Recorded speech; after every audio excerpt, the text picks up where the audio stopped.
Good morning, ladies and gentlemen of the press. Thank you for joining another of our press conferences. Today, we'll have two statements, one by me and one by the chairman of the party, the Honorable Moses Jabatis, on a recent article in the Voice of St. Lucia penned by the UDIP General Secretary, Mr. Oswald Augustine, which we find offensive and dangerous. So we have decided that we're going to pen a letter to the Commissioner of Police to ask him for his opinion and asking him to take some action on the contents of that letter. This letter is going to be sent to the Commissioner of Police. So we're going to read it to you.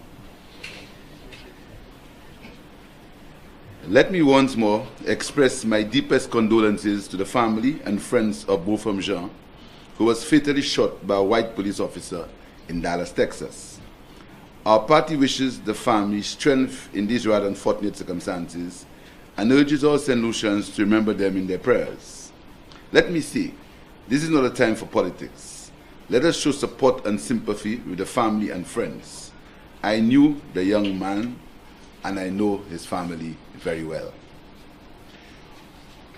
On Sunday, 9th September, 9 years since the fire at St. Jude, thousands of St. Lucians flocked the VG playing field to register their disgust and disagreement with the policies of the United Workers' Party government.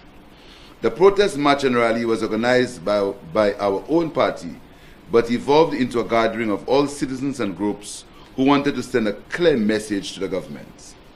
The national protest was attended by St. Lucians all over the island and from various interest groups, including medical and civil professionals, civil servants, teachers, farmers, and the youth. Participants and speakers at the rally expressed their dissatisfaction with the policy direction of the United Workers' Party government as it relates to the following. 1. Failure to continue work on the St. Jude Hospital, resulting in the near inhumane conditions at the George Odlum Stadium. Failure to commission the OKEU Hospital. Their total disagreement with the privatization of the OKEU Hospital, a gift from the people of the European Union to the people of St. Lucia. Disrespect and lack of consultation with local health professionals in the formulation of healthcare plans. The alarming state of healthcare in St. Lucia and the callous and careless approach by the government in handling the situation. The intolerance of the government towards dissent by the targeting of individuals and groups, example, the National Trust, for state-sponsored victimization. Complete opposition to the proposed construction of a dolphin park at Pigeon Point.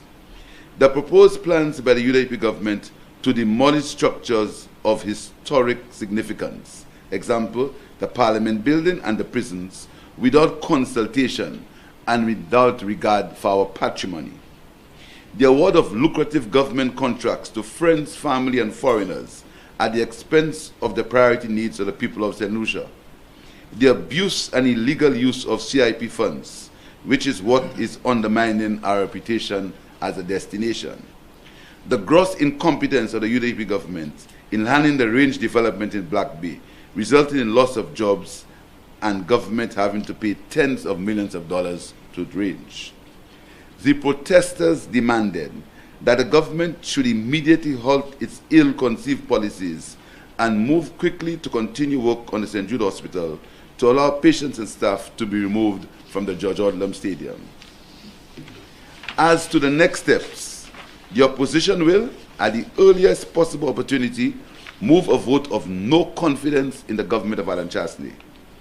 The St. Lucia Labour Party will continue to reach out to people of St. Lucia, regardless of their party affiliation, and interested groups to come together to continue to pressure the government to reverse its policies. We, together with the local partners, will continue to peacefully protest and agitate for change and the restoration of good governance to St. Lucia. Protest is a human and democratic right.